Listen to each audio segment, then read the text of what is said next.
प्रिय साथियों, आज आप लोगों से एक ऐसा पदनाम वाले, ऐसा डिजिग्नेशन वाले फ्रंट लाइन सुपरवाइजर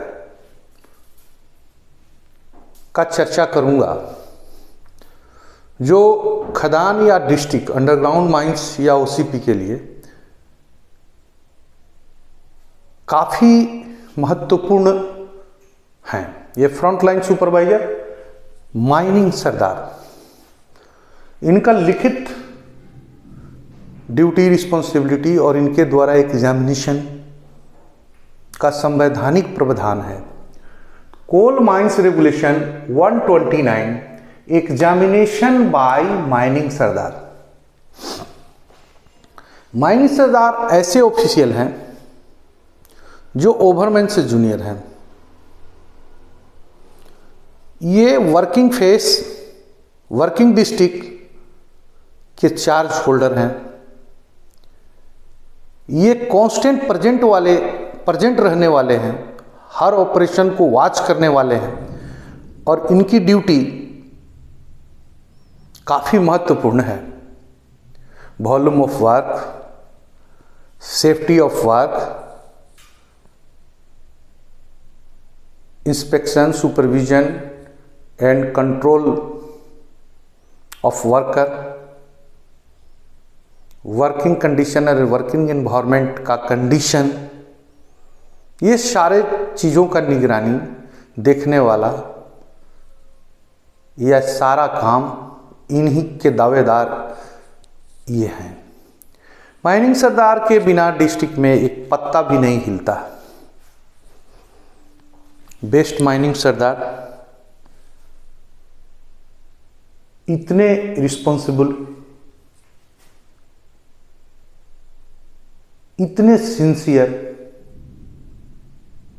और इतने एक्सपर्ट होते हैं कि लाइन ऑर्गेनाइजेशन या माइनिंग ऑर्गेनाइजेशन का कोई भी आदमी उनको इग्नोर नहीं कर सकता। तो वैसे front line supervisor regulation, coal mines regulation 129 examination by mining sardar के बारे में और आज मैं चर्चा करता हूं कि उनका निरीक्षण कैसे होता है, उनके द्वारा निरीक्षण, इंस्पेक्शन कैसे होता है। सब रेगुलेशन 1 वर्किंग प्लेस,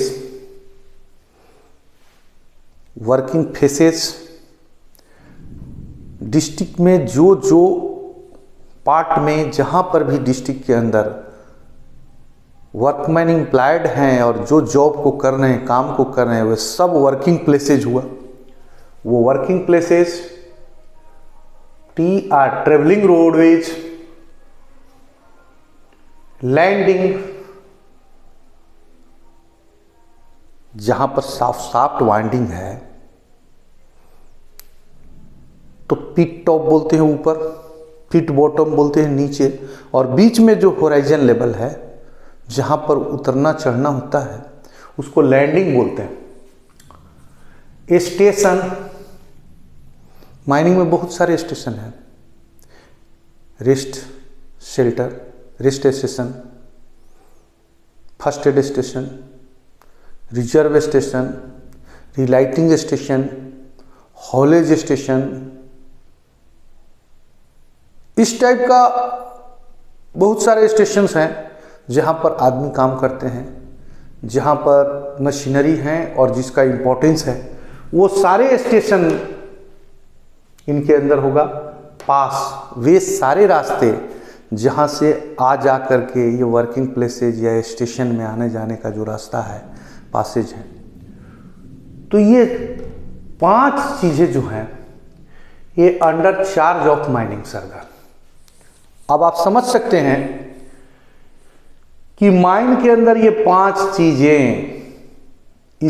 इनके अंदर में चार्ज में है, तो ये 5 चीजें से रिलेटेड बहुत सारे चीजें हो गए। ये 5 चीजों में वेंटिलेशन, 5 चीजें में सपोर्ट, 5 चीज का सेफ्टी एस्पेक्ट, सारा का दारोमदार माइनिंग सरदार पर है। तो ये फर्स्ट सब रेगुलेशन ये बोलता है कि ये पांचों चार्ज इसमें रहेगा। क्लियर? अभी देखिए इनका जो डिस्ट्रिक्ट में चार्ज रहेगा उसकी साइज, जो चार्ज है उसका साइज रीजनेबल होगा। ऐसा होगा कि जिसमें निम्नलिखित ड्यूटियां जो दी गई हैं उसको बढ़िया से डिस्चार्ज करें। Reasonable to discharge duties as per regulation. Regulation में जो ड्यूटी डिफाइन है या लिखित है, रिटन है, वो सारे कार्यभार ये संभालेंगे। इतनी साइज का होगा।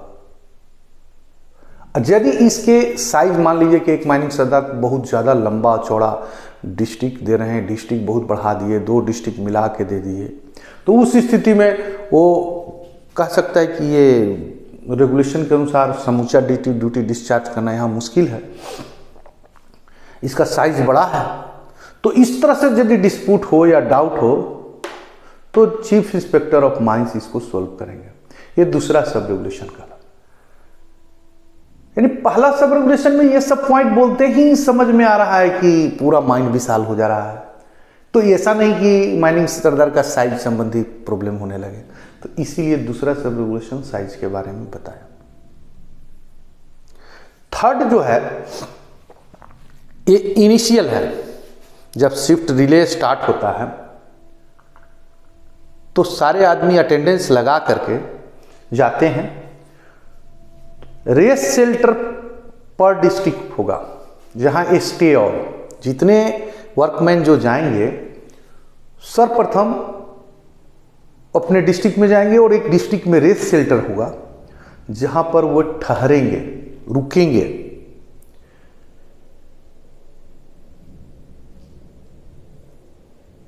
ये रेस शेल्टर में रुकेंगे।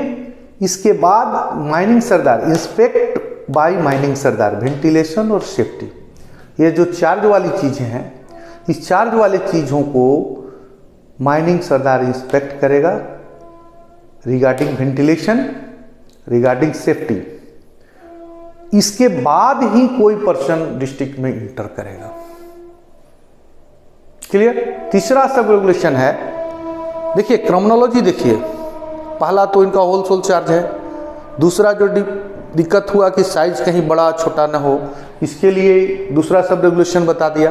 तीसरा सब रेगुलेशन कहता है कि जैसे ही हाजिरी करके वर्कमैन जाएंगे, हड़हड़ा करके पूरा डिस्ट्रिक्ट में नहीं घुस जाएंगे, वो रेस्ट शेल्टर में बैठेंगे। फर्स्ट माइनिंग सरदार उसको इंस्पेक्शन करेगा। वेंटिलेशन और सेफ्टी के मामले में जब इंश्योर होगा तब वो डिस्ट्रिक्ट में जाएंगे। अब चौथा सब रेगुलेशन इसी से रिलेटेड है, रेस्ट शेल्टर से रिलेटेड है। रेस्ट स्टेशन जो होगा वो ऐसा होगा कि डिस्ट्रिक्ट का वर्कमैन उसमें एकोमोडेट करे, बैठ सके। अब जानते हैं लार्जेस्ट मैन पावर कब रहता है एक डिस्ट्रिक्ट में? जनरल शिफ्ट में। तो जनरल शिफ्ट का जो मैन पावर है एक डिस्ट्रिक्ट में जाएगा, वो तो मैन पावर डिस्ट्रीब्यूशन प्लान में इसको दिखाते हैं।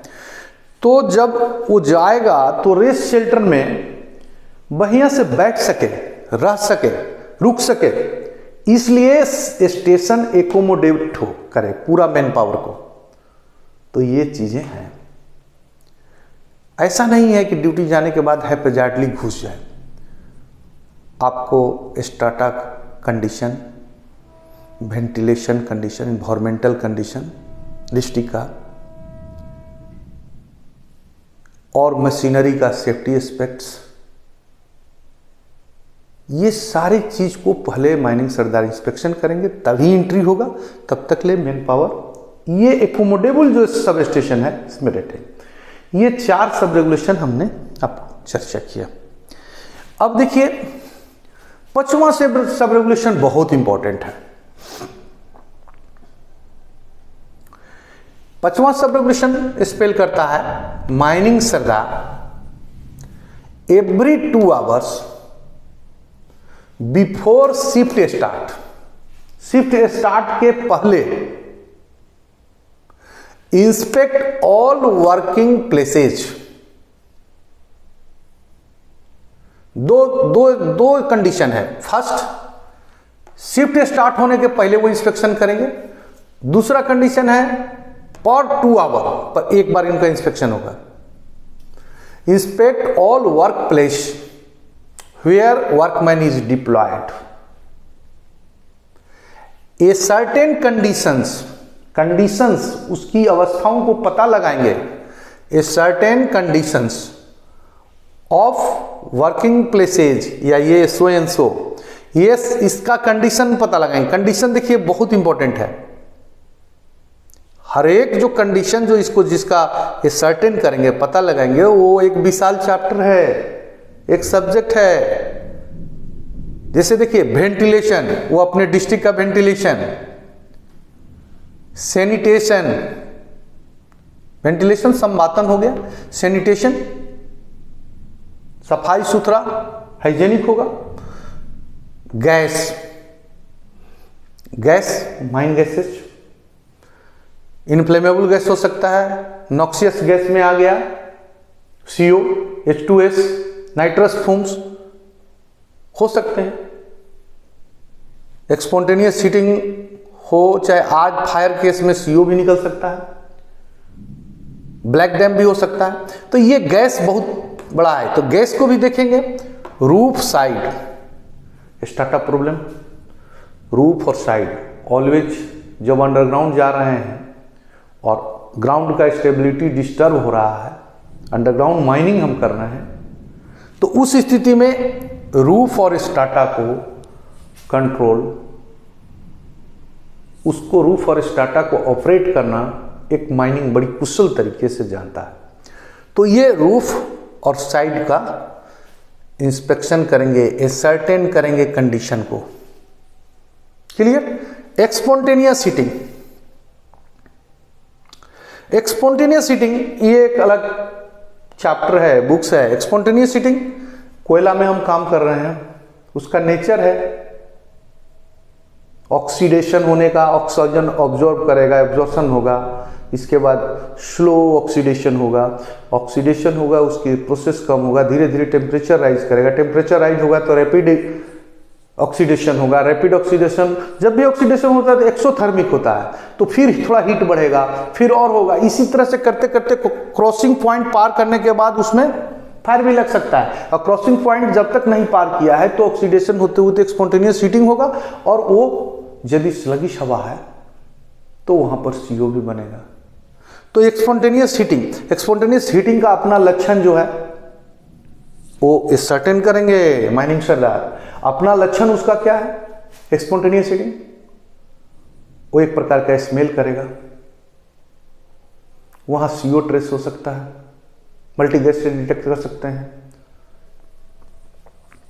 स्वेटिंग नेचर हो जाएगा, रूफ चाल में पानी जैसा आ जाएगा, स्वेटिंग नेचर होगा। वहां का क्रिएचर जैसे तेलचट्टा है, स्मॉल क्रिएचर, चूहा, ये दौड़ते रहेंगे, छटपटाते रहेंगे जब स्पॉन्टेनियस हीटिंग होगा। तो इस तरह से स्पॉन्टेनियस हीटिंग का सिम्टम है। अब फायर का भी सिम्टम मोर और लेस ऐसा ही है, फूम्स होगा, फोक्स होगा, CO मिलेगा, ब्लेजिंग फायर भी हो सकता है। एंड सेफ्टी ऑफ पर्सन्स, आदमी की सुरक्षा। आदमी की सुरक्षा तो बहुत चीज़ है। पहले तो आपको इन्वायरमेंट, जिस तरह से कंडीशन काम कर रहे हैं, इन्वायरमेंट कंडीशन वहाँ का ठीक रहेगा, नहीं तो आदमी गिर सकता है, कोलैप्स हो सकता है, गैस लग सकता है। तो उसकी सेफ्टी, मशीन से सेफ्टी, मशीन जो अप्लाई हो रहा है अभी, जो पावर सप्लाई करें उस पावर से, ये सारी चीज़ें हैं। तो ये सेफ्टी ऑफ पर्सन। अब देखिए ये 1 2 3 4 5 6 7 कंडीशन है, अपने आप में एक अद्भुत है, पूरे माइनिंग है। इसीलिए हम कहते हैं कि माइनिंग सरदार फ्रंट लाइन का सबसे मजबूत कड़ी है। उसको एजुकेट होना चाहिए, उसको एबल होना चाहिए समझने के लिए, उस पर बहुत सारा ड्यूटी दिया गया है। सच इंस्पेक्शन पर 14 आवर्स, एवरी 4 घंटा के पर एक बार इंटरवल पर वो कम से कम करेंगे। और शिफ्ट के शुरू में 2 घंटा या बिफोर शिफ्ट स्टार्ट 2 घंटा के अंदर तो उनका फर्स्ट इंस्पेक्शन होना ही है। तो ये चीजें हैं आपके बारे में। अब बहुत सी ऐसी चीजें हैं जिसको आपको समझना होगा। रूफ साइड के कितना सेंसिबल है, इसका टेम्परेचर, इसका डॉक्टर है माइनिंग सरदार। आपको एक घटना बताते हैं इस स्थिति में। अनूप राम करके एक माइनिंग सरदार हुआ करते थे नॉर्थ सियार कोलियरी में। वहां पर मैं असिस्टेंट मैनेजर के रूप में काम करता था। डीपिलिंग डिस्ट्रिक्ट था, केविंग से हो रहा था। मैं सेकंड पाली का इंस्पेक्शन में गया था। वो अनूप राम ठेप्पा मार माइनिंग सरदार थे, लेकिन उनके पास विशाल एक्सपीरियंस था और डीपिलिंग में काम करते थे। तो माइनिंग सरदार इंस्पेक्शन किया और बोला कि चाल गर्म है, केविंग मतलब स्लाइसिंग चल रहा है और चाल गर्म है, लूस लगा हुआ था, इम्पट्टी लगा हुआ था। झोड़ा बेलचा लोडर वहां लगाए हुए थे, उस समय लोडर माइनिंग चल रहा था। तो उन्होंने कहा कि आप मत जाइए, अब हटिए हटिए हटिए निकलिए। लोडर लोगों को बोला कि निकलिए निकलिए, चाल गर्म है। मुझे उतना एक्सपीरियंस उस समय नहीं था। मैंने गया तो मैंने बड़ा ही रुखा आवाज में बोला कि लोग मानते नहीं है, ऐसे ऐसे आदमी आ गए हैं, क्या बोलेंगे, और कुछ गुस्सा आ रहा है, जैसे लगता है गाली देगा। उससे रफ लैंग्वेज में बोल रहा है, हड़बड़ाए हुए है, पन पन कर किए हुए है। तो मुझे थोड़ा ओड लगा, लेकिन उसके सोच करके हम निकल गए। लूस लगा हुआ। जैसे ही थोड़ा सा दूर निकलते हैं तब तक ले पूरा केबिन से जो चलता था पूरा चाल गिर गया और 8 गाड़ी का लूस था, लूस भी दब गया, रस्सा भी दब गया और साथ में बेलचा झोड़ा सब फेस में रह गया। लेकिन वो माइनिंग सरदार जिस रफनेस से, जिस स्ट्रिक्टनेस से चाल के सेंसिटिविटी को समझा और जिस तत्परता से लोगों को निकाल दिया, हमको निकाल दिया, हम उसको थंब छाप माइनिंग नहीं कहेंगे। ये उसका ग्रेट एक्सपीरियंस था। मुझे पहली बार एहसास हुआ कि ये आदमी बिल्कुल माइनिंग और चाल के एक्टिविटीज को जान रहा है और बहुत एक्सपीरियंस है। मेरे अंदर से उसके ऊपर श्रद्धा होने लगा। मेरा नॉलेज बहुत ही कम है उसके सामने, इसीलिए माइनिंग सरदार को कम करके मत आंकिए। उनकी सूझबूझ बहुत सारी चीजें हैं। अब रह गया इस तरह की घटना हम आपको बताए रूफ और साइड के बारे में, सेंसेशन और उसके इंस्पेक्शन। फायर का भी अलग अलग प्रॉब्लम है। मैंने एक जगह एक माइनिंग सरदार को देखा कि लगता है ये धुआं फोक कहां हो गया। उस समय मैं मुनिडी में था। तो उसने कहा कि कहीं नहीं होगा, चलिए अब देखते हैं। और उन्होंने देखा क्या, बताया कि चलिए ना कंप्रेस्ड एयर से हुआ होगा। कंप्रेस्ड एयर से फायर कैसे लग जाएगा? तो देखा कि 2 इंची पाइपलाइन से कंप्रेस्ड एयर सप्लाई है, कंप्रेस्ड एयर तो ऊपर में है, तो वहां पर नीचे जहां डस्ट और कोयला में दबा हुआ है पाइप ज्वाइन है और वहां से कहीं पैकिंग से लीकेज है, तो फुर फुर फुर फुर फुर फुर करके वहां पर कंप्रेस्ड एयर लीकेज हो रहा है। कंप्रेस्ड एक सर्टेन प्रेशर में रहता है, उसी से हम लोग मशीन भी चलाते रहे। 3rd डिग्री गैसी सिम था मुनिडी। तो वहां पर धुआं और भाप वहां से निकल रहा था। वो क्या है कि कोयला डस्ट स्टैटिक चार्ज हो गया, चार्ज होने के बाद उसमें सुलग गया, आग लग गया, धुआं जैसा हो गया। तो देखिए माइनिंग सरदार पहले जान जाता है कि क्या ये। तो ये हुआ सूझबूझ, और ये सब चैप्टर है जो माइनिंग सरदार को देखते हैं रेगुलर। वो अपना निरीक्षण करते हैं, अपने एक्सपीरियंस काल जैसे ही उनका अवधि जो पीरियड बढ़ता है तो इतने एक्सपर्ट हो जाते हैं।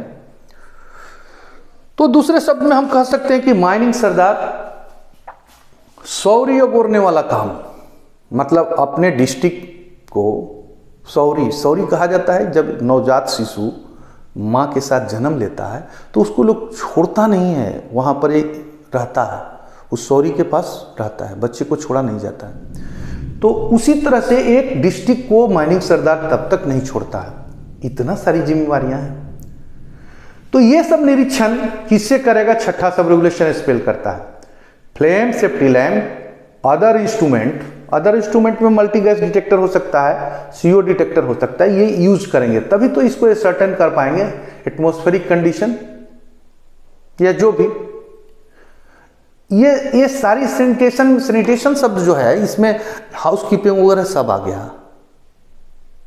ज्यादातर अंडरग्राउंड कोल माइंस में विशेष करके जब पब्लिक सेक्टर है, यहाँ पर सरकारी कर्मचारी जब हो जाते हैं तो हाउसकीपिंग बड़ा गड़बड़ है, माने सैनिटेशन बहुत गड़बड़ है। वहीं रहेंगे, वहीं पर खाएंगे, वहीं पर छीट देंगे, पॉलीथीन छिट जाएगा, वहीं पर सिली बिखरा हुआ है, वहीं पर रेल बिखरा हुआ है, वहीं पर उनका पैर चल रहा है, वहीं पर चल रहे हैं, कहीं हड़बड़ में गिर सकते हैं, कहीं स्लिप कर सकते हैं। तो ये सैनिटेशन भी बहुत इंपॉर्टेंट है। तो ये सब सूझबूझ से किया जाता है। अब आइए 7वां सब रेगुलेशन मैं आप लोगों से चर्चा कर रहा हूं, ये ओसीपी के बारे में है। 5वां और 6ठा ये अंडरग्राउंड इंस्पेक्शन के बारे में है बिल्कुल।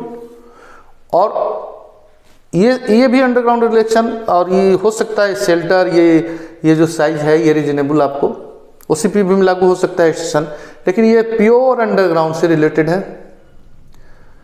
ये 7वां हो गया ओसीपी से रिलेटेड। 7वां में कहता है ओसीपी में एक माइनिंग सरदार क्या देखेंगे?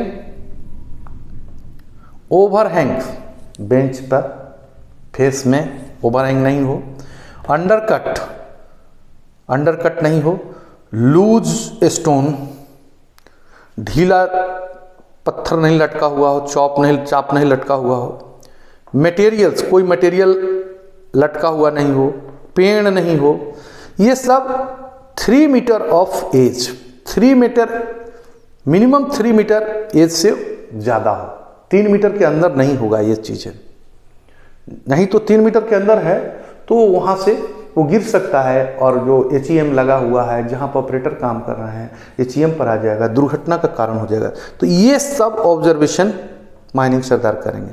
Overhang, undercut, loose stone, material और ट्री एज से 3 मीटर दूर रहेंगे, नॉट विद इन 3 मीटर्स। ये पहला चीज हुआ। दूसरा, फुटपाथ, जहां से आदमी आना जाना करता है ओसीपी में, वो फुटपाथ सही हो, स्लिपरी नहीं हो, वहां गिरे नहीं। फेंसिंग, पूरे ओसीपी का फेंसिंग, उस फेंसिंग तोड़ करके आदमी अंदर नहीं जाए।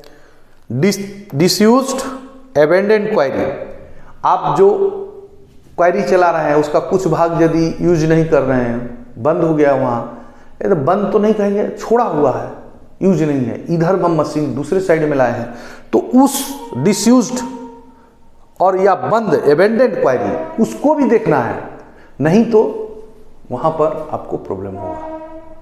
वहां पर कोई अनऑथराइज आदमी जाएगा, दिक्कत हो जाएगा। तो ये सारी चीजें हैं, इसको देखेंगे। फेंसिंग आपको फुटपाथ पर रहेगा, फुटपाथ पर हम जा रहे हैं तो उसी से जाएं, ऐसा नहीं कि अप्रोच करके हॉल रोड में चले जाएं, फुटपाथ। इसके बाद आ गया बेंचेज, जिस बेंच पर हम काम कर रहे हैं बेंच पर फेंसिंग रहेगा। जो मशीन हम सवेल लगाए हैं, डंपर जहां पर लग रही है वहां पर एक फेंसिंग रहेगा कि उसके स्विंग एरिया में नहीं जाए आदमी। पीपीई, पर्सनल प्रोटेक्टिव इक्विपमेंट को देखेंगे कि पहने हो, जो वर्कमैन इंप्लाइड है ओसीपी में, जैसे फ्लोरोसेंट जैकेट हुआ, टोपी हुआ, या अदर ऑपरेशन हो रहा है, वेल्डिंग हो रहा है तो वो पहनेंगे, या डंपर चला रहे हैं, एचईएम चला रहे हैं तो वो बेल्ट लगाएंगे। प्रोटेक्टिव इक्विपमेंट उनको पहनना है वहां। डंप कंडीशंस, अब देखिए माइनिंग सरदार डंप, जहां पर डंप, चाहे ओबी डंप हो चाहे कोयला डंप हो, वो उसको देखेंगे डंप के कंडीशन। डंप में बहुत एक्सीडेंट हुआ है। डंप में जब हम सर्टेन एक तो बर्न बनाते हैं, बर्न बना करके रखते हैं, डंप करते करते हॉल पे या डंपर तो उलट जाएगा, नीचे गिर गया जहां डंपिंग कर रहा है, डंपिंग के जगह यदि ठीक से नहीं देखेंगे, डोजरिंग करा करके उसको लेवल कराते हैं, बर्म बनाते हैं मजबूत, तो ले दे करके डोजर चला गया। कभी कभी तो डोजर डंपिंग करते समय ऐसा चला जाता है कि स्पोर्टर या उसके साथ कोई आदमी तब गया ऐसे। तो डंप का सही जो कंडीशन है एज पर इंस्टीट्यूट उसको देखेंगे, इसको अटेंड करेंगे, वहाँ रहेंगे और देखेंगे कोई अनसेफ हो रहा है तो उसको स्टेबल करेंगे, उसको बार बार डोजरिंग करके ग्राउंड को स्टेबल कर लेंगे, तब डंपर वहाँ जाकर के टिपलिंग करेगा। तो लूज माल कंपैक्ट नहीं करेगा तो डंपर उसको कैसे चलेगा। फिर 1 मीटर बर्म वहाँ नहीं रहेगा, 1 मीटर हाइट, 2 मीटर बेस लेकर के 1 मीटर हाइट तक यदि बर्म नहीं रहेगा तो बर्म ही डंपर को नीचे गिरने से बचाएगा। तो ये सारी चीजें ओसीपी का एक माइनिंग सरदार देखेगा। आप एक चीज को देखिए, ये इंस्पेक्शन के बारे में बताया है, ये सारी चीजें 6ठा सब रेगुलेशन। 8वां सब रेगुलेशन है रिपोर्ट के बारे में, और 9वां सब रेगुलेशन है शाफ्ट सिंकिंग से रिलेटेड। क्लियर। आपने देखा अंडरग्राउंड हो चाहे ओसीपी हो, अंडरग्राउंड में हॉलेज रोड माइनिंग सरदार के अंदर नहीं है, इंस्पेक्शन नहीं करेगा। हॉलेज रोड के बारे में माइनिंग सरदार की जिम्मेदारी नहीं है, हॉल रोड के बारे में ओसीपी में जिम्मेदारी नहीं लिखा हुआ है, जबकि हॉल रोड से बहुत एक्सीडेंट होता है। इसलिए नहीं कि ये हॉलेज रोड ओवरमैन को स्पेशली एग्जामिनेशन देखना है, उसके डिवाइस था, तो इसलिए यहाँ माइनिंग सरदार को कन्फाइन किया है, अपना घर में रहिए, अपने सारे जो मेजर एक्टिविटी क्षेत्र है जहाँ पर वर्कमैन इम्प्लाइड है उसको ऑब्जर्व कीजिए। ओसीपी में उसी तरह से hall road repairing, hall road का कंडीशन किसको देखना है, ओवरमैन को देखना है। डंप में माइनिंग सरदार डिप्यूट हो सकता है, और भी जैसे फेस में माइनिंग सरदार डिप्यूट हो सकता है, लेकिन हॉल रोड का जिम्मेवारी ओवरमैन। क्लियर। तो ये चीजें हैं। अब ये 7वां सब रेगुलेशन के बाद मैं आपको 8वां सब रेगुलेशन जो है, ये इंस्पेक्शन का रिपोर्टिंग होना बहुत जरूरी है। तो रिपोर्ट विदाउट डिले, बिना डिले किए आपको रिपोर्ट लिखना है, जैसे उठे उससे रिपोर्ट करें। कभी कभी देखिएगा माइनिंग स्टाफ अपना रिपोर्टिंग सही नहीं करते हैं, उठे चले जाएंगे, कभी भूल जाएंगे, कभी नहीं लिखेंगे। स्टैट्यूटरी रिपोर्ट मस्ट है, नहीं आप भूलिए, उसको लिखना होगा। आप चार्ज अलाउंस भी इसके लिए दिया जाता है, यही सब रिपोर्टिंग और इंपॉर्टेंस के चलते। तो रिपोर्ट विदाउट डिले, उठने के बाद तुरंत लिखिए। कितना बार देखा जाएगा कि टाइमिंग नहीं हुआ है, उससे पहले उठने का चांसेस है माइनिंग सरदार को, तो उठ करके वो जाएंगे, चाय पिएंगे, होटल में जाएंगे, बैठेंगे और तब थोड़ा देर के बाद आके रिपोर्ट लिखते हैं। लेकिन ठीक नहीं है, आप उठिए तो आप टाइम मेंशन करके बोलिए कि खदान से हम इतना, उसी समय तक ही आपकी जीमा होगा। आप जितना दिन ब्लैंक कर दे रहे हैं वो टाइमिंग भी खदान की एक्टिविटीज में आ जा रहा है, तो खदान के अंदर जो होगा उसमें आपको जीमा होगा। इसलिए ईमानदारी से लिखिए, लेकिन डर से नहीं लिखते कि इतना पहले लिख देंगे तो चार्ज अलाउंस कैसे लेंगे, इसीलिए उठिए ही नहीं टाइम से पहले। ये चीज को स्पेल कर रहा है, ये रिपोर्ट विदाउट डिले लिखिए। डिटेल्स लिखना होगा 5 और 7 के बारे में। 5 क्या है, देखिए ये ड्यूटी, ये जो सब्जेक्ट आपको बताया है 7 चीज, पूरा माइनिंग है, पूरा माइनिंग सब्जेक्ट्स है।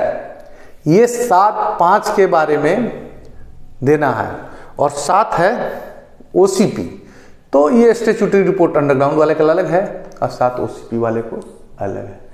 उसका फॉर्मेट बना हुआ है, उसमें लिखेंगे।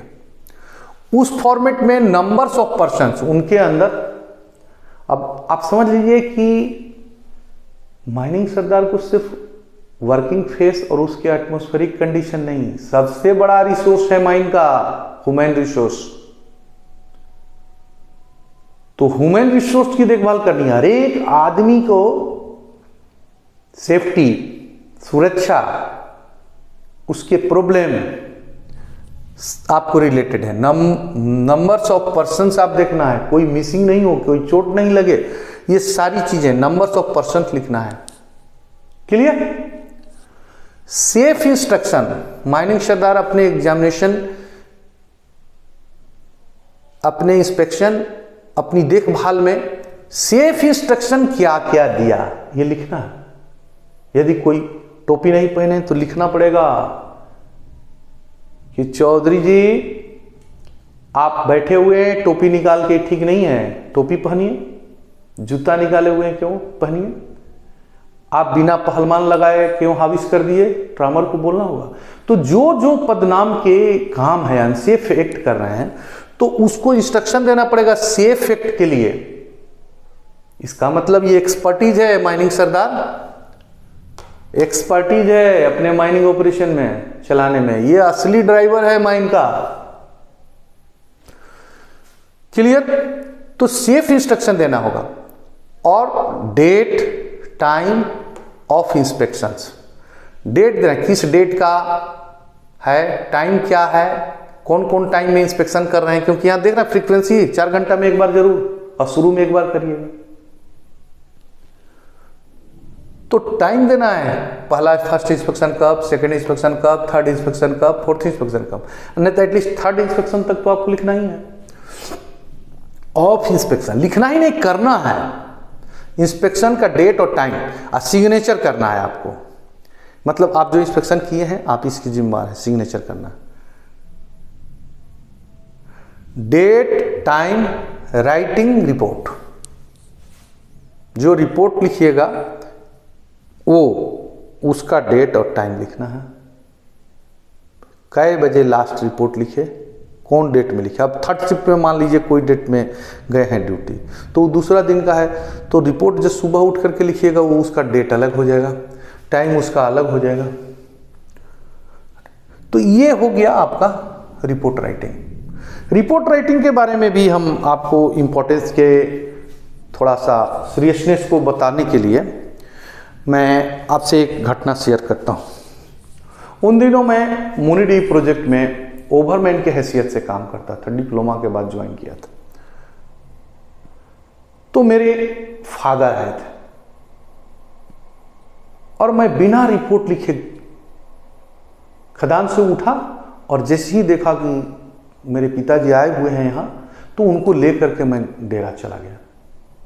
ओवरमैन पद पर मैं काम करता था। कुछ ही देर के बाद हमारा सुपरिटेंडेंट का जीप आ गया, और इसलिए आया कि पांडे बाबू आप रिपोर्ट नहीं लिखे हैं, आपको रिपोर्ट लिखिए जल्दी आकर के। दैट मीन्स ये रिपोर्टिंग को चेक करता है सेक्शन इंचार्ज, जो फर्स्ट क्लास मैनेजर हुआ करते थे।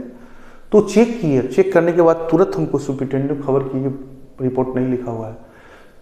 तो ऐसी व्यवस्था है, रिपोर्टिंग बहुत इंपॉर्टेंट है। मुझे आना पड़ा, तुरंत जीप पर बैठा गया, फिर मैंने रिपोर्ट लिखा, तब मैं गया। मेरे जस्टिफाई रीजन बताया, ऐसी ऐसी बात थी, इसलिए चिट्ठी नहीं हुई, और नहीं तो हमको चिट्ठी हो जाता। तो देखिए ये माइनिंग सदर के ड्यूटी में बहुत इंपॉर्टेंस है। उसी तरह ओवरमैन की ड्यूटी में भी इंपॉर्टेंस है, इसमें रिपोर्ट लिखना पड़ेगा, इसमें ढील नहीं चलेगा। 9 सॉफ्ट सिंकिंग से रिलेटेड है। सॉफ्ट सिंकिंग में चार्ज बॉटम का लेंगे, सॉफ्ट बॉटम का चार्ज माइनिंग सरदार का होगा। पर्सन वर्क उनके निगरानी में होगा। Last person to ascend, last person सब उठा लेंगे तब लास्ट में वो उठेंगे। अपने सारे पर्सन वर्कमैन को उठा लेंगे तो लास्ट पर्सन उठने वाले होंगे सॉफ्ट सिंकिंग में। अदरवाइज लास्ट पर्सन नहीं, बीच में उठेंगे कब, जब उनको पालीदार गिव चार्ज देने आएगा, नीचे दूसरा माइनिंग आ जाएगा, हैंड ओवर चार्ज कर लेंगे तो वो जाएंगे, दूसरा माइनिंग प्रेजेंट रहेगा। अदरवाइज लास्ट पर्सन होंगे। Clear? After each round shot उनका इंस्पेक्शन, यदि हम ब्लास्टिंग कर रहे हैं, सॉफ्ट सिंकिंग कर रहे हैं, ब्लास्टिंग कर रहे हैं, तो ब्लास्टिंग के बाद वो खुद अकेले जाएंगे, सिर्फ अपने जाकर के इंस्पेक्शन करेंगे, ड्रेसिंग करेंगे, या खुद इंश्योर पहला इंस्पेक्शन वो खुद करेंगे। ऐसे नहीं कि वर्कमैन को भेज देंगे, जाएंगे इंस्पेक्शन करेंगे और जब सब सही होगा तब जा कर के फिर पर्सन को अलाउ करेंगे। Beginning of the shift, each round of blasting shot के बाद करेंगे। और बिगिनिंग ऑफ द शिफ्ट जब स्टार्ट हो रहा है तो शुरू में माइनिंग सरदार उस वहाँ जाएगा शाफ्ट पिट बॉटम में और उसका इंस्पेक्शन करेगा। Cessation of work shift,